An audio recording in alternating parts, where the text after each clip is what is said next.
This is the way it was up close on June 5, 1944, as the greatest armada ever assembled left southern England bound for the coast of France. The plan was officially called Operation Overlord, but history remembers it as D-Day. As the ships head towards France, the men, many of whom will die, take care of some last-minute chores. This Hitler impersonator took the men's mind off the task at hand, at least for a few moments.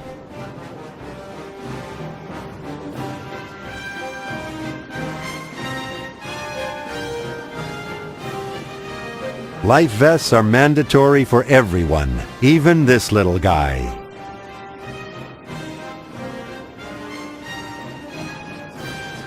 But the time for fun ends as the coast of France comes into view. The next day, on the morning of June 6th, a tremendous barrage strikes Hitler's fortifications at Normandy, softening it up for the men who will soon hit the beaches.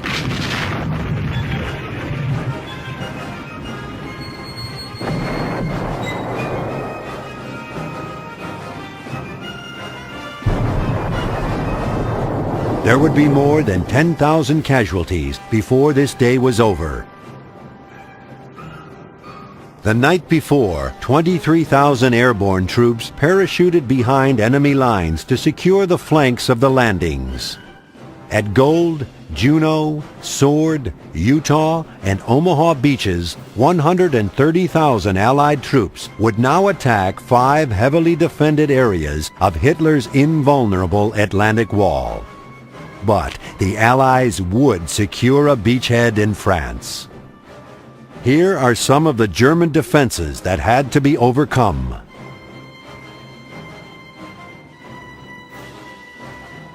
Now, the huge amount of men and supplies that were needed to successfully continue the invasion of France could be landed. Endless tons of supplies were landed on the beaches of Normandy on that first day. With the individual landings secured, the Allies' next step was to consolidate their 5 beachheads before the Germans could react. It was imperative to keep the men moving up from the beaches and the supplies rolling in.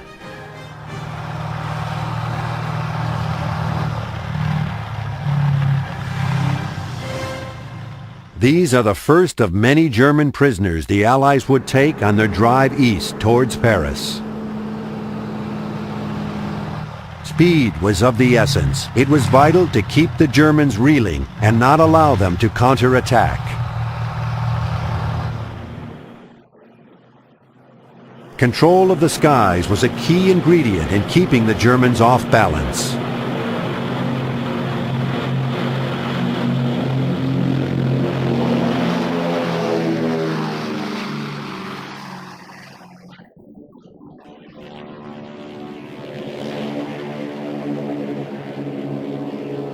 Allied air superiority cost many German soldiers their lives.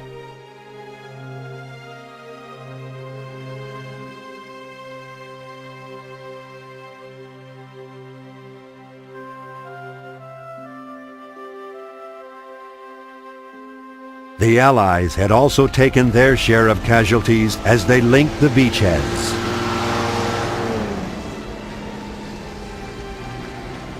Now you are with the Allies as they start their arduous drive toward Paris through the devastated French countryside. Although the buildings were destroyed, the will of the French was not, as they came out to greet the Allied armies. While moving through France, the Allies realized the ultimate enemy was still on the other side of the Rhine. German prisoners filled the streets as the Allies fought on toward Paris.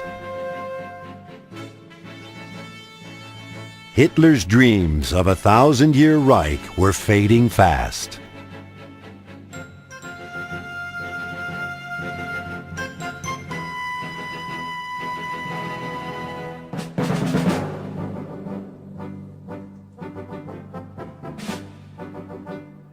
Again and again, the Allies forced the Germans back.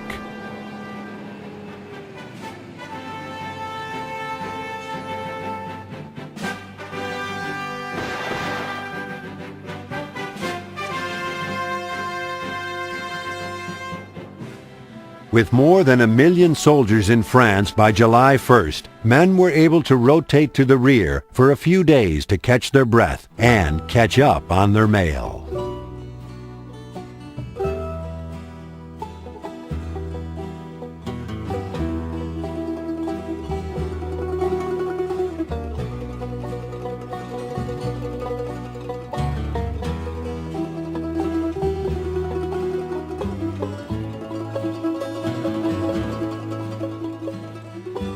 Allied military leaders, including American General Omar Bradley, British General Bernard Montgomery, and General George Patton, with his trademark pearl-handle revolvers, enjoy a moment of levity. But for the men on the front lines, there was little reason to smile as the Germans put up an intense fight throughout their withdrawal, leaving cities in rubble.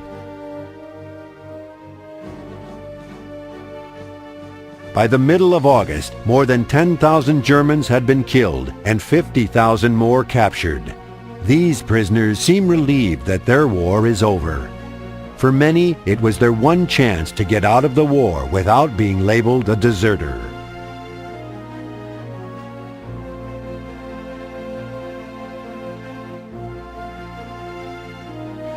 These prisoners, and thousands more like them, were eventually shipped to POW camps in England and the United States, where they had the best of a bad war.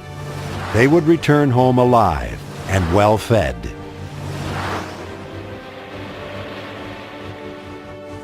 As each town was freed, the French came out to greet their liberators. And as the summer wore on, there were more and more of the liberators on French soil heading inexorably toward Paris. It appeared the question was not if Paris would be liberated, but who would get there first, the English, Americans, or French.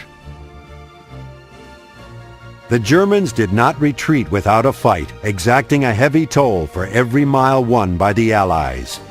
More than 240,000 German troops were able to escape back across the Seine.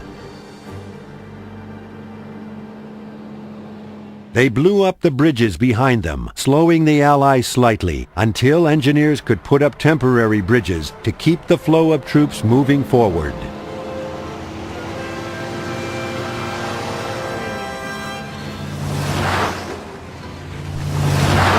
Finally, Paris was in sight. The German commander, realizing the fight for France had been lost, ignored Hitler's orders to raise the city. The French flowed into the streets to welcome their liberators. Men, women, children, all deliriously happy that their nightmare under Nazi rule had finally come to an end.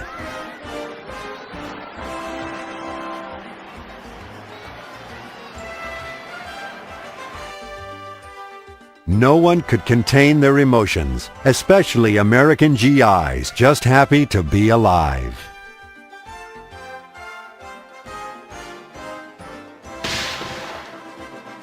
Some Nazi snipers, unaware of the German surrender, took potshots at the celebrating crowds. German POWs were driven around the city to quell the snipers. Some were sent off with a less than friendly pat on the head. On August 25, 1944, the French army was officially given the honor of marching into Paris first, with Charles de Gaulle leading the way. Parisians went wild. For them, the war was over. But for the Allies, there were still many miles between Paris and Berlin, and America was still fighting the Japanese on a second front on the other side of the world.